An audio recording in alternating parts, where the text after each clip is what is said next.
Hi guys, and welcome back to Templeboy Turn-ins. I'm Steve. Hope you're all keeping very well. Long time since I've been in front of the camera, I know. I haven't got camera shy. I've just been mad busy with a campaign that I'm running at the moment, and it's taken quite a lot of my time and energy at the moment. I will be back in front of the camera and on your screens very shortly with another project video and several project videos. I've got a lot of ideas. I have been keeping up with the social media and stuff, and I do live shows here on a Sunday and over on Twitch on a Tuesday and soon to be on Thursdays as well, so you can, links are down below. But this video is a quick video on 10 questions that have been asked of me. I have been nominated by a man called Rob Summerlin over in Woodslee Summercraft channel, links down below, to answer 10 questions that are being asked of a lot of wood turners and woodworkers around the YouTube community. It's floating around there. Keep an eye out. There's a lot of channels that are doing this. The same 10 questions are being asked of each woodworker, wood turner, and it's just an insight into wood turners and woodworkers' lives, I suppose, and why and how they got into what they do now. So the 10 questions are as follows. I have them down here on my phone because bad memory. When did you start woodworking and why? I started woodworking when I was probably around about 8 or 9, maybe. And I've said this before. My dad gave me a hammer, and he gave me a block of wood, and he gave me some nails, and he gave me a blunt saw, and he said, go into the shed and make something. Enjoy yourself, knock yourself out, but stay in the shed for a while and leave me alone because I don't want to be annoyed. So I said, all right, Dad. So I went into the shed and I smashed the nails, and I smashed my thumbs and smashed everything else around me with the hammer, and I cut lumps out the wood, and I think I probably cut lumps out my hands too. And I came out and I said, look, behold,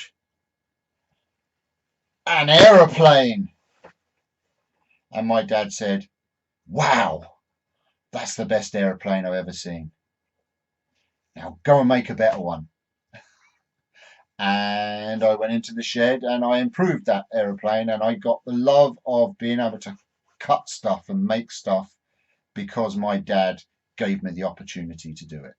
And from then on, it went from 6-inch nails hammered into a piece of 2x4 aeroplane to walking into the wood shop at school and seeing all the machinery and actually learning what each tool does and listening to the teacher and just loving the whole woodwork side of things. How did you get started? Okay. I'm going to go by how did I get started on what I'm doing now, as in the wood turning and all that kind of stuff. So how did I get started into wood turning and being in my shed and creating and making stuff? And how I got started doing that was because of that just there. And I'll show you a picture just here. But if you watch my earlier videos, my very early, probably the first or second video, you'll see what that piece is. But basically what it is, that's a hammer that my father used to use many years ago, and I used to use it too when I was doing my apprenticeship with my father at plumbing and heating.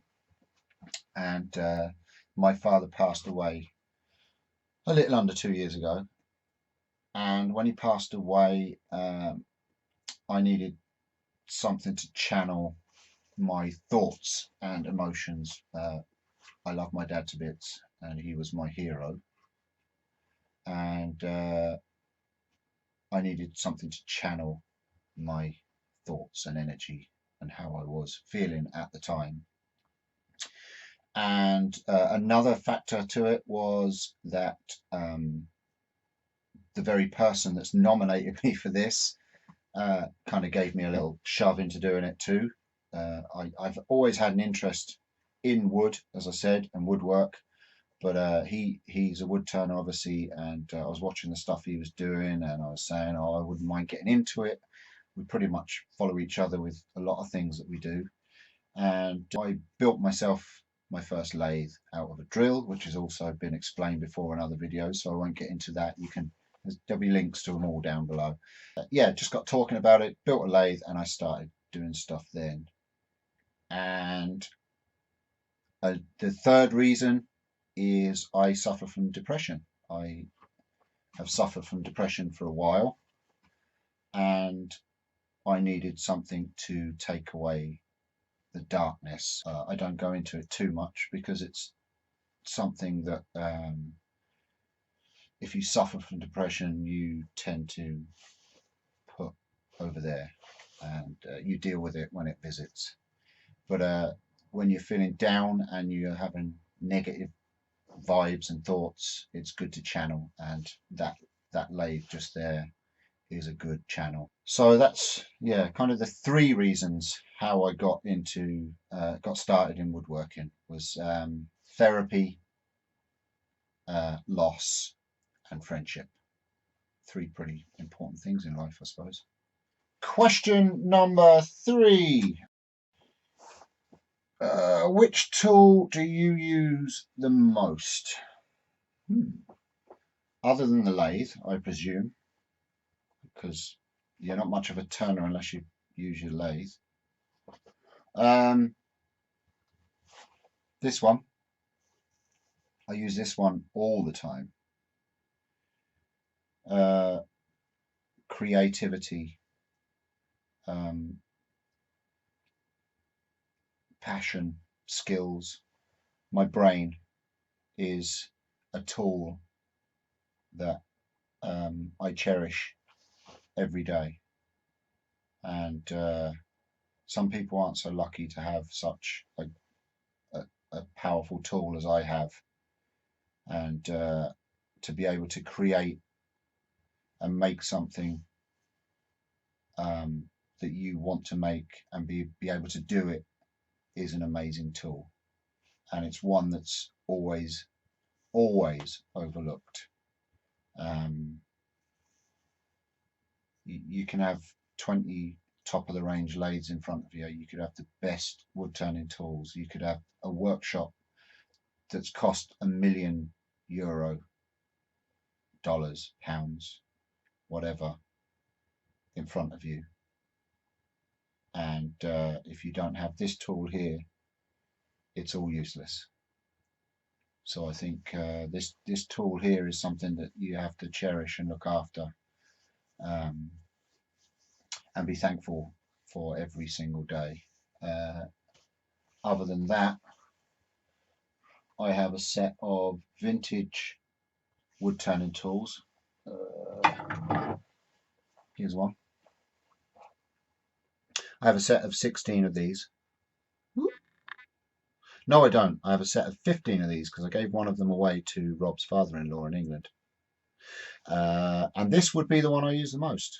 Would be my spindle gouge. Very short handle. It has a name on it. Maybe you can help me out. I think they're 60s or 70s tools from the 60s or 70s. And they have a print on the handle. T. Ray-Ban and Sons from Baldock in England. And I don't know whether they were custom made for that particular person. There was word from the guy that I bought them off of, but he was a trade stand owner, and he was trying to sell me tools at the end of the day. But he said that they came from some kind of manor house in Baldock, so it could be true. I don't know, but they are the tools. That particular one is the one I use out of those tools. You don't necessarily use the correct stance when using them, but I've adapted to use them how I use them, and I love them. I do. Okay, question number 4. Which finish do you prefer? I don't know. It depends on the project. It really does. I know a couple of others that have answered this question, and it really does depend on the piece that you're making. Some pieces I've made, I've not even put a finish on it because I love the raw look of the wood. Some natural edge bowls that I've turned, I've just left them as raw wood. They just look so rustic and nice. I don't know. Boiled linseed oil is a good finish for a lot of projects because it has that rich look when you put it onto a piece. It brings the natural colours out in a piece and it just looks lovely. If I was to say what is my own preference and personal finish on a piece, it would be bare wood with no finish, with the texture of just that last final sand, and you can feel the wood, you can still smell the wood, and you can see every last detail of that piece of wood without putting a finish on it at all. That's not always practical, especially if you're selling a piece or giving a piece away. You want it to last, so you need a nice finish on it. But a lot of the pieces that I've personally kept, I've got no finish on them at all because I just think they're never going to be used for a purpose. They're just ornamental, and I just like a no finish look. What would I like to achieve this year?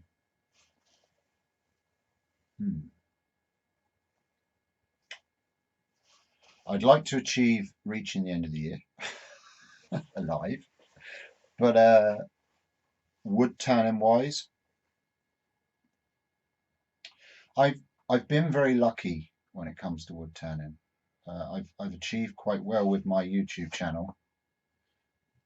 A lot of luck, I know, but you know, with growth, I think I've achieved as well, as in learning. I've achieved a lot of friends, most I've never met, but there's an unbelievable community that goes with this hobby. I'd like to achieve meeting more of those face to face, which hopefully at UCAS this year I will. But meeting these wood turners that I talk to on a daily basis regularly and share common interests with, I'd like to stand face to face and talk to those guys and get to know them as friends, real friends, not just social media friends. I'd like to go further in the wood turning world, as in maybe on the wood turning circuit. I don't get the chance or the opportunity here in Ireland that much. I suppose because I'm not really in that ring at the moment. Don't really class myself as good enough yet to get on the wood turning circuit, demonstrating and stuff like that.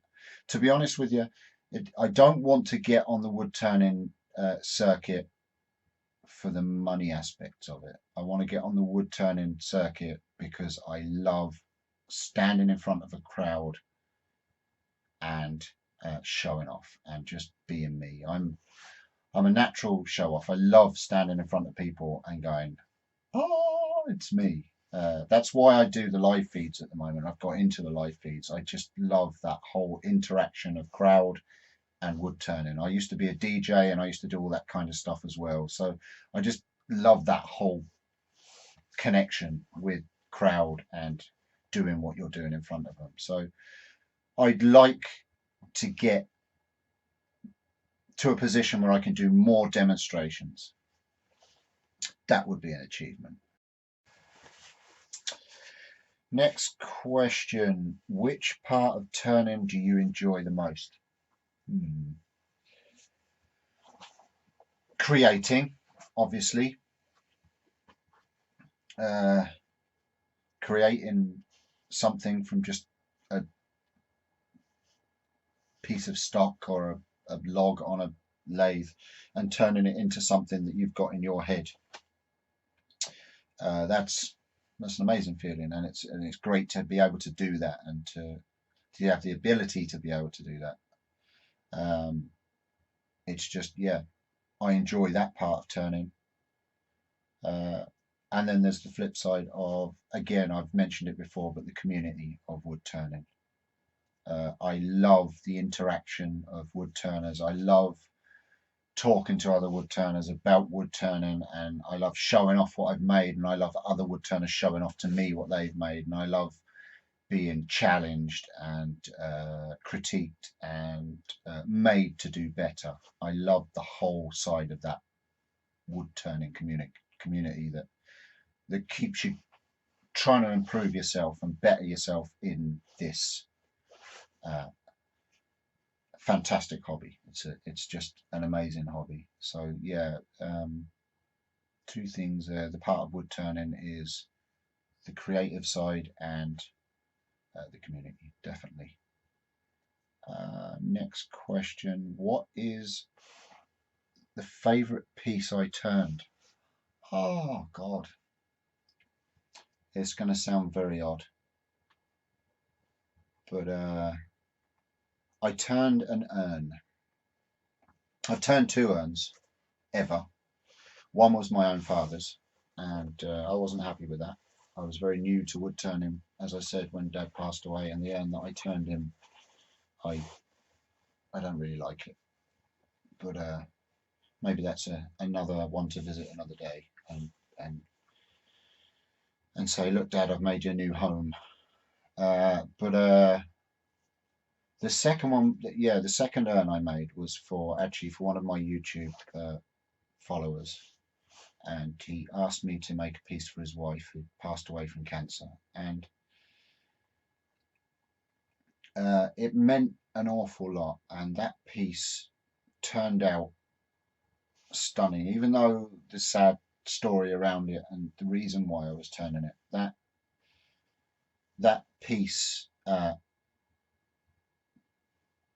was just so proud of it. It turned out beautifully. It looked beautiful. It had such an amazing meaning, and the opportunity still to be able to do that for someone still stays with me to this day. It was an absolute honour to do that, and the piece, when it was finished, I was proud to put that into the box and send it off to the States and say, that's for you.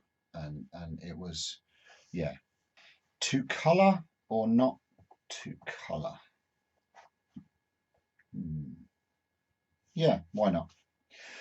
Some woods need it. Some woods do need colouring. You get a bland piece of wood. There's all sorts of manners of way of colouring. When someone says, should you colour a piece? What is colouring? Does it mean getting a bottle of dye and tipping it on the wood and making it into a red piece? No, that's not just colouring.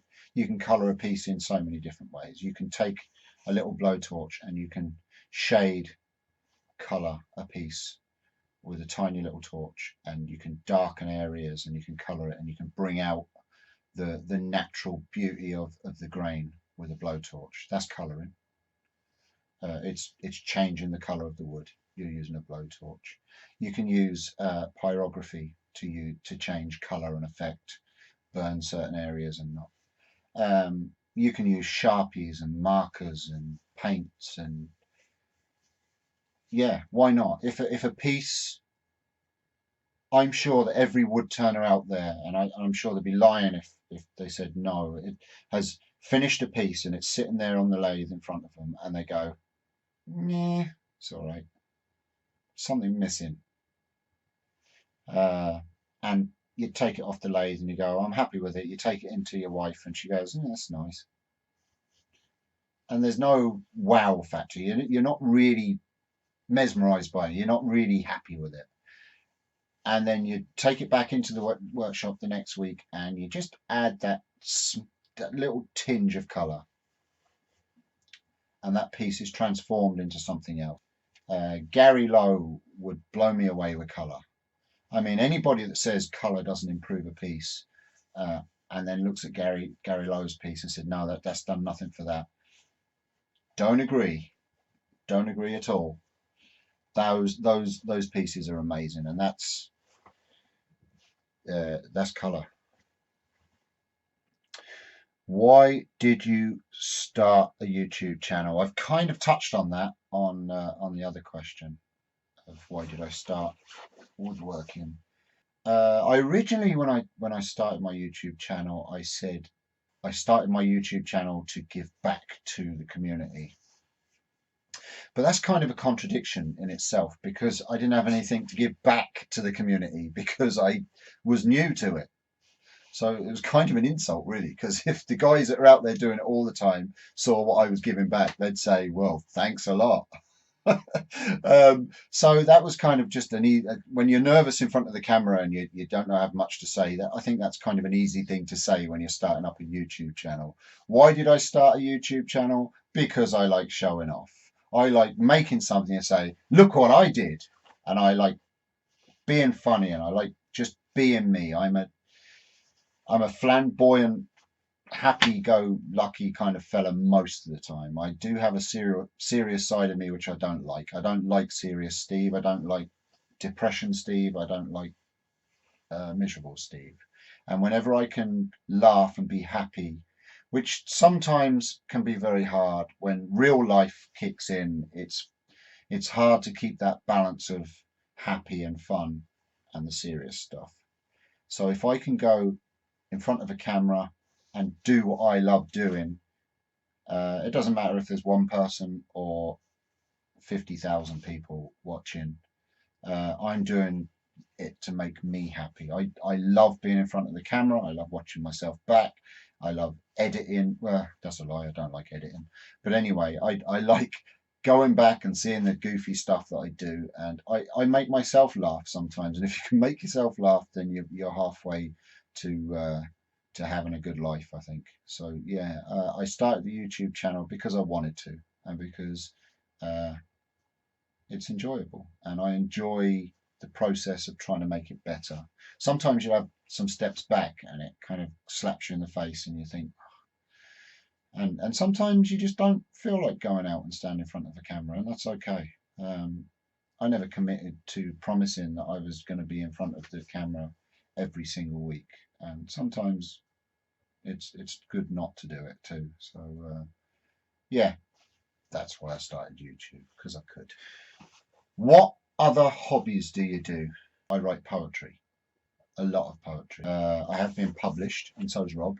It was all just in a charity poetry book, but published all the same. Again, poetry was a way of channeling and defeating, or you never defeat it, but battling depression. Some poems I will never read back because they are the dark side that once you get it out, screw it up, throw it away, that's gone. Some are about life in general, but poetry, I like making a little ditty and writing a poem. Really do like writing poetry. I used to do a hobby years ago that I would love to get back into, but they don't do it here in Ireland, unfortunately, which was demolition derby, smashing up cars and trying to kill yourself. That was great fun. Those days were just amazing, and if I could get those days back, I'd do it in a heartbeat. I like listening to music and stuff like that, but actual active hobbies at the moment, writing poetry, do YouTube can be classed as a hobby, do wood turning. That's it. Active, actual hobbies that I still do now. That is my 10 questions, I believe. It wasn't too bad, not as bad as I thought it was going to be. Mind you, I still have got to edit this film, which is not always fun, but all part of the YouTube. Thank you very much, Rob, for nominating me. I have but one more task to do, and that is to nominate someone to do the 10 questions. This is where you all get nervous watching, and I nominate you, Jamie Page, JP Woodworks. You're up next. 10 questions in the next few days. I look forward to seeing your squirming in the chair. Thank you very much to whoever it was that set this up. There's a few guys that are hanging around there that started this off. I think the very first one I watched was Ian Maude. I'm not sure if it was Ian that started it though. Great idea. It's a way of looking into some of the YouTubers, and it is interesting to get their perspective on things. I hope you've enjoyed watching what ticks inside here of Steve from Templeboy. I've said most of it, I think, live and on certain stuffs and on interviews and things that I've had, but I suppose it's good to put it all in the one package. Thank you very much. JP, I look forward to seeing your video, and I will see you guys very soon for a proper project video. Keep your eye out for the following video after this, which is going to probably be uploaded at the same time as this, which is the Make It Matter update, because that's all kicking off very soon. So thank you very much, and I will see you all very, very soon. Bye-bye.